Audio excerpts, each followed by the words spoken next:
नमस्कार, मैं वीरेश ठाकुर हार्दिक अभिनंदन करता हूं एचपी शिक्षा चैनल पर। तो अभी रूबरू हुए आपके समक्ष हिमाचल प्रदेश की सुबह की ताज़ा खबरों के साथ। तो आइए शुरू करते हैं बिना समय गवाए हुए हिमाचल प्रदेश की सुबह की नॉन स्टॉप ताज़ा खबरों के सिलसिले को।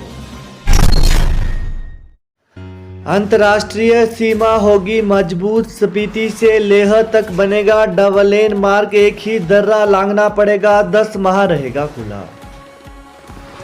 चीन और पाकिस्तान से सटी अंतर्राष्ट्रीय सीमा पर सड़क नेटवर्क मजबूत करने की कवायद तेज हो गई है। अब रक्षा मंत्रालय लाहौल स्पीति जिले की स्पीति घाटी के क्याटो गांव से लेह को सीधे डबल लेन मार्ग से जोड़ने जा रहा है। इस सामरिक मार्ग के निर्माण के लिए सीमा सड़क संगठन बीआरओ पिछले लंबे समय से काम कर रहा है। बीआरओ ने ग्राउंड लेवल पर सर्वेक्षण पूरा कर अब इसकी डीपीआर मंजूरी के लिए रक्षा मंत्रालय को भेज दी है।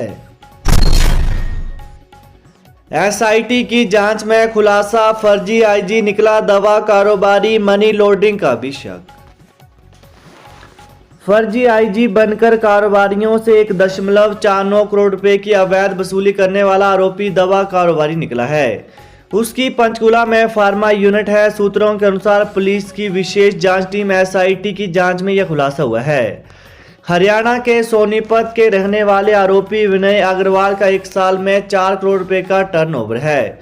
वहीं फर्जी आईजी के साथ राजीव सेठी से भी एसआईटी ने लंबी पूछताछ की है। नौकरी पर अब फैसला, 14 को कंपनी के साथ बैठक करेंगे एनएचएम अधिकारी।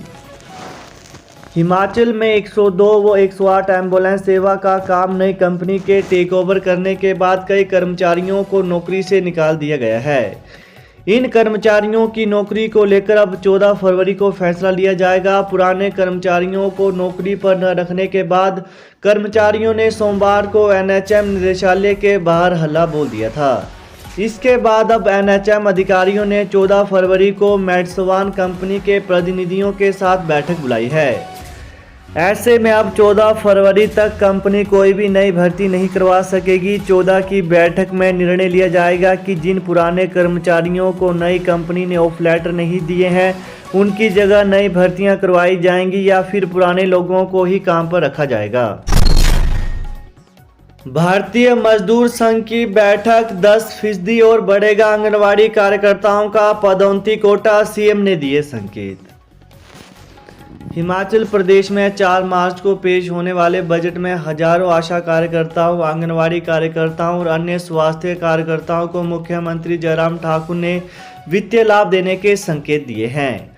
आंगनवाड़ी कार्यकर्ताओं का पदोन्नति कोटा 10% और बढ़ेगा। आंगनवाड़ी कार्यकर्ताओं से पर्यवेक्षक का पदोन्नति कोटा 80 से बढ़ाकर 90% किया जाएगा। वहीं मुख्यमंत्री ने अधिकारियों को नव सृजित 412 पंचायतों में चौकीदारों के पद सृजित कर उन्हें भरने के निर्देश दिए हैं। इसी के साथ 507 पंचायत पशु चिकित्सक सहायकों की सेवाओं को नियमित करने पर भी विचार करने के निर्देश दिए गए हैं। जेबीटी प्रशिक्षु कल बोलेंगे हल्ला, कमीशन बैच वाइज भर्ती न होने से खफा भावी शिक्षुओं का ऐलान। पिछले 3 साल से जेबीटी के पदों पर कमीशन और बैच वाइज भर्तियां न होने से करीब 40,000 जेबीटी शिक्षकों ने अब सरकार को घेरने की तैयारी कर ली है। 10 फरवरी को प्रदेश के विभिन्न जिलों से यह जेबीटी प्रशिक्षु शिमला आएंगे और मुख्यमंत्री का घेराव करेंगे। इन जेबीटी प्रशिक्षुओं का कहना है कि सरकार कमीशन के आधार पर प्रदेश में खाली पड़े जेबीटी के पदों पर नई भर्तियां नहीं कर रही है। पिछले 3 सालों से भर्ती लटकी हुई है। सरकार से बार बार केवल आश्वासन मिल रहा है, लेकिन इस बारे में अभी तक प्रदेश सरकार ने कोई भी संज्ञान नहीं लिया है। बड़ी कार्यवाही, पांवटा में आबकारी विभाग का छापा, कंपनी का परिसर सील। राज्य आबकारी विभाग ने मंगलवार को छापा मारकर पांवटा की एक कंपनी के परिसर को सील कर दिया गया है। इस कंपनी के पास रिकॉर्ड में अल्कोहल की मात्रा कुछ और पाई गई है, जबकि असल में यह कुछ और मिली है। आगामी कार्रवाई के लिए कंपनी को नोटिस दिया गया है। इस कंपनी ने कुछ नामी कंपनियों की फ्रेंचाइजी ली है और इनके अल्कोहल आधारित सैनिटाइजर, साबुन जैसे उत्पादों को बनाती है। वहीं आबकारी विभाग के आयुक्त यूनिस ने इसकी पुष्टि की है। सीएम जयराम बोले, धीरज रखें, एसएमसी शिक्षक समस्या का समाधान होगा, प्रदर्शन की जरूरत नहीं। मुख्यमंत्री जयराम ठाकुर ने मंगलवार को राज्य सचिवालय में कहा कि एसएमसी शिक्षक धीरज रखें, सरकार उनकी समस्या का भी समाधान कर रही है। इसके अलावा सीएम जयराम ठाकुर ने कहा कि इन शिक्षकों को किसी भी तरह का प्रदर्शन करने की जरूरत नहीं है। मुख्यमंत्री जयराम ठाकुर से मंगलवार को एसएमसी शिक्षकों ने हिमाचल प्रदेश शिक्षक महासंघ के बैनर तले मुलाकात की और सीएम को ज्ञापन दिया। इसमें एसएमसी शिक्षकों ने पैरा, पैट, पीटीए, ईजीएस और एनआरसीटी शिक्षकों की तर्ज पर लाभ देने की मांग की है। हिमाचल में 9 संक्रमितों की मौत, 762 नए मामले। हिमाचल प्रदेश में मंगलवार को 9 और कोरोना संक्रमितों की मौत हुई है। मृतकों में जिला कांगड़ा के 4, शिमला के 2 और जिला सोलन, चंबा, मंडी में 1-1 ने दम तोड़ा है। प्रदेश में कोरोना संक्रमितों की मौत का आंकड़ा अब 4,442 पहुंच गया है। सोमवार को 8,408 सैंपल लिए गए, जिनमें से 762 लोग पॉजिटिव आए हैं। वहीं 1,372 मरीज स्वस्थ भी हुए हैं। प्रदेश में अब तक 4,812 कोरोना सक्रिय मामले हैं। पूर्व सैनिकों के लिए बम्पर भर्ती, 1,400 वैकेंसी, शिक्षा विभाग में होगी सबसे ज्यादा नियुक्तियां।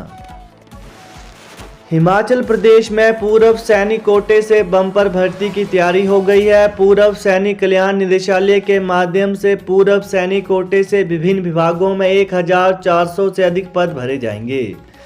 सबसे ज्यादा पदों की भर्ती पूर्व सैनिक कोटे से शिक्षा विभाग में की जाएगी। 3 चरण में साक्षात्कार का आयोजन किया जाएगा।